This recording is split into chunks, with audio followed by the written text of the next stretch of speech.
Notre objectif principal, c'était effectivement de permettre sur le territoire gardois l'accueil des enfants en situation de handicap dans les structures de loisirs non spécialisées. Cet objectif-là, aujourd'hui, il est atteint partiellement. Je pense qu'on a encore des marges de progrès sur certains territoires, sur le nombre d'enfants accueillis. Donc oui, notre objectif, notre vision et notre ambition est atteinte.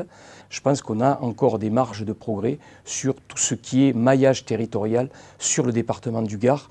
Il faut que tous les enfants aient accès aux loisirs collectifs, et il est important que les enfants qui soient en situation de handicap ou qui présentent des troubles de la santé importants ne soient pas exclus de ces activités-là. Depuis 14 ans, le soutien des services de l'État en charge de la jeunesse et des sports n'a jamais failli. Nous avons toujours été présents aux côtés de l'association. Aujourd'hui, nous sommes présents à travers les personnels techniques et pédagogiques du ministère de la Jeunesse et des Sports qui continuent d'être aux côtés de l'association, de l'aider dans la construction de ses actions, de l'accompagner sur de nouveaux projets, de promouvoir aussi les actions du relais loisirs auprès des structures qui organisent des centres de vacances et des centres de loisirs.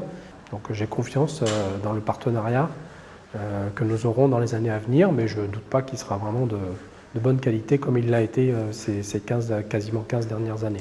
Il est bon à un moment de dire, voilà, si vous souhaitez vous engager avec nous dans cette démarche, voilà les principes que vous devez suivre, voilà les actes que vous devez mettre en place, voilà dans quel sens nous voulons accueillir ces enfants et quels sont les moyens et les outils que nous mettrons en œuvre pour les accueillir le mieux possible.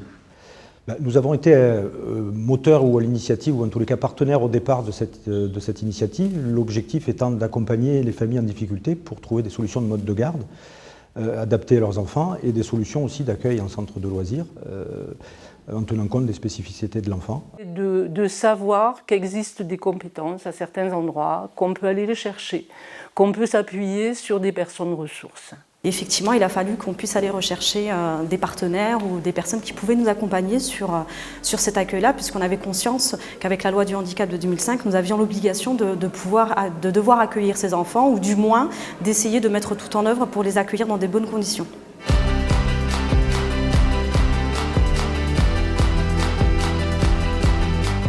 On ne peut pas, en termes de moyens humains et financiers, pouvoir accueillir tous les enfants sur toutes les plages de loisirs que les familles souhaiteraient. C'est vrai qu'accueillir en même temps plusieurs enfants qui nécessitent une attention particulière est une difficulté qu'on rencontre de plus en plus. Et donc là, c'est plus une négociation avec les familles en disant voilà, oui, on va l'accueillir, mais peut-être pas tout le temps. C'est comment on va petit à petit proposer un accueil qui peut commencer d'une heure, d'une matinée à plusieurs jours par semaine par exemple. La difficulté cependant reste quand même le turnover de nos animateurs, et donc en fait c'est tout le temps la difficulté d'avoir des animateurs qui voient vraiment le sens de cet accueil. L'expérience nous a montré que cette collaboration permettait aux familles et aux enfants d'accéder au centre de loisirs plus facilement. Et puis aussi parce qu'on voit que dans la dynamique de prise en charge, c'est extrêmement positif pour les enfants qui peuvent en bénéficier.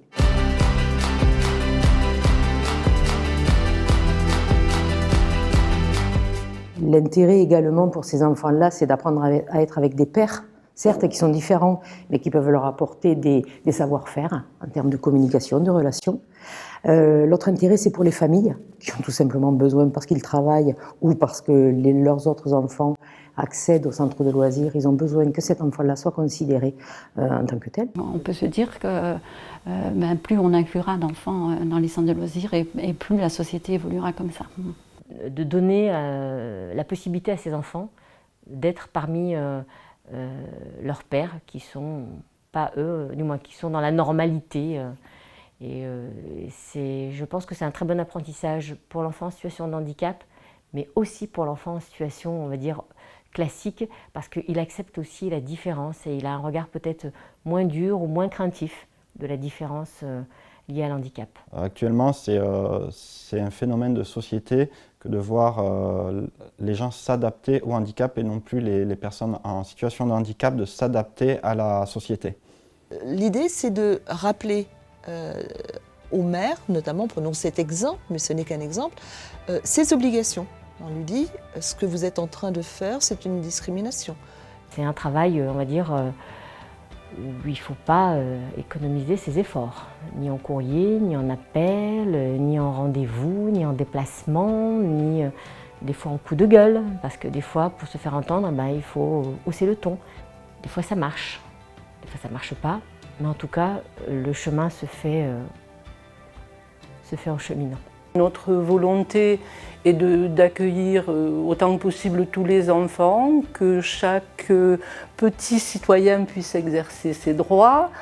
Peut-être c'est une solution qui n'est pas forcément réaliste, mais je pense que c'est la seule, ça serait de devoir changer la règle, tout simplement. Quand je parle de la règle, c'est du taux d'encadrement. Pour que ce soit réalisable, il faudrait qu'on ait un peu plus de monde dans les équipes. Comme ça devient la règle, c'est la règle pour tout le monde, ça devient une norme, et donc du coup, on ne se pose plus la question, il faut le faire. Alors, au niveau du centre de loisirs, c'est vrai qu'il est difficile de canaliser Cali, donc ça demande une personne dédiée à Cali, quasiment. Donc parfois c'est pas possible vu les effectifs d'animateurs qu'il y a au sein du centre. Ça reste quand même un enfant un peu différent, qui a un peu tendance à aller voir ce qui se passe à droite à gauche et qui nécessite quasiment d'avoir un adulte en permanence à proximité de lui pour le suivre et vérifier que tout se passe bien. Au sein du relais loisirs handicap, on mis énormément d'énergie, qui ont été précurseurs pour moi d'une certaine façon de faire. La méthode a prouvé qu'elle marche, c'est-à-dire depuis maintenant 14 ans, ce sont plus de 700 jeunes en situation de handicap qui sont passés dans les centres de loisirs du département. Donc l'évolution, elle est là, de la crédibilité et surtout on a réussi à convaincre qu'il était possible de favoriser cet accès-là dans nos centres de loisirs. Et ce que nous pouvons constater, c'est que si ça marche, c'est parce qu'il y a des acteurs sur le terrain qui vraiment prennent des initiatives, montrent que c'est possible. Et c'est vraiment ça qui fait qu'on arrive aujourd'hui à soulever des montagnes.